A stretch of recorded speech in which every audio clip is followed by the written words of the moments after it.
अब हम प्रश्नावली 9.2 का प्रश्न 8वां हल करने जा रहे हैं। यहाँ पे दिया है ए बी समांतर सी डी तथा ये एंगल ए का मान 104 अंश, एंगल सी का मान 116 अंश दिया है। ई का मान निकालना है। ई का मान x दिया है तो x का मान निकालना है। तो यहाँ पे दिया है ए बी समांतर सी डी समांतर है, तो एक रचना हम कर देते हैं। ई से जाती हुई ए बी समांतर ई एफ एक रेखा खींच देते हैं। इस प्रकार ई एफ एक रचना कर देते हैं। अब इसके समांतर ये है, इसके समांतर ये है, तो ये देखो ये वाला कोण ए एंगल और इसको एक नाम दे देते हैं। इस एंगल को आधा को 2 नाम दे देते हैं। तो ये 104 अंश है और ये एंगल एक का मान कितना होगा?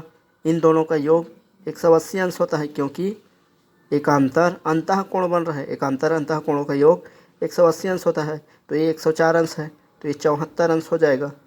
इसी प्रकार ये 116 अंश दिया है, तो ये 2 का मान निकाल देंगे इसकी सहायता से, तो इसका मान हो जाएगा 64 अंश हो जाएगा।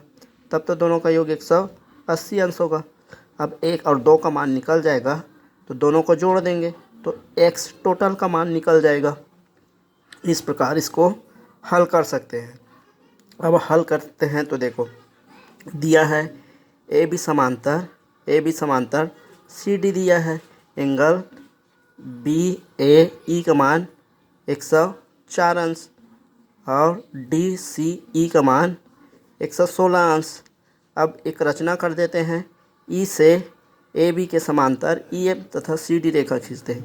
ए बी के समांतर ई एफ और समांतर सी डी रेखा खींचते हैं। ई एफ इन दोनों के समांतर होगा। ई एफ ए बी के समांतर होगा। ए बी सी डी के समांतर हैं, तो तीनों एक दूसरे के सापेक्ष समांतर होगा।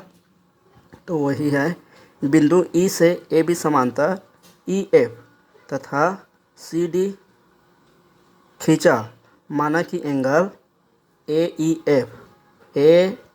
एफ को एक एंगल नाम दे देते हैं। सी ई एफ को एंगल 2 नाम दे देते हैं। एंगल सी ई एफ बराबर 2। तो देखो ए बी समांतर सी डी है, तो एंगल ए बी समांतर ई एफ,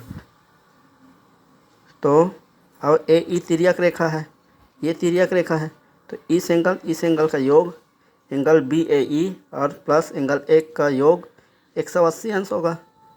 अब बी ए ई का मान रख देते हैं।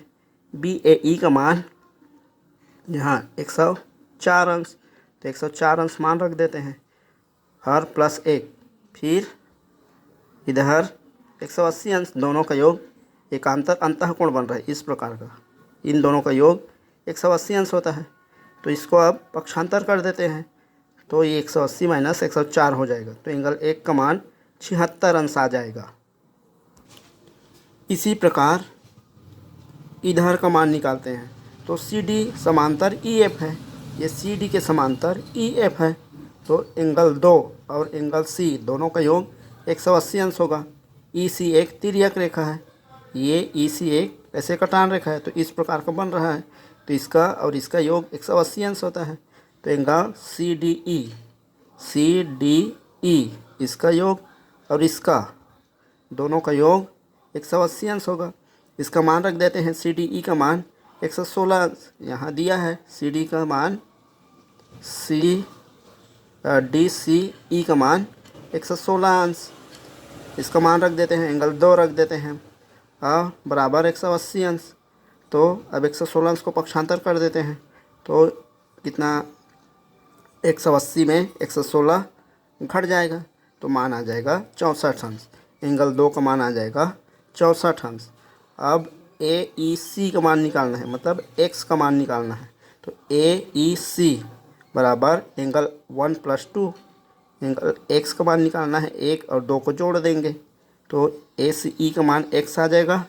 एंगल 1 का मान 76, 2 का मान 64 निकाल चुके हैं।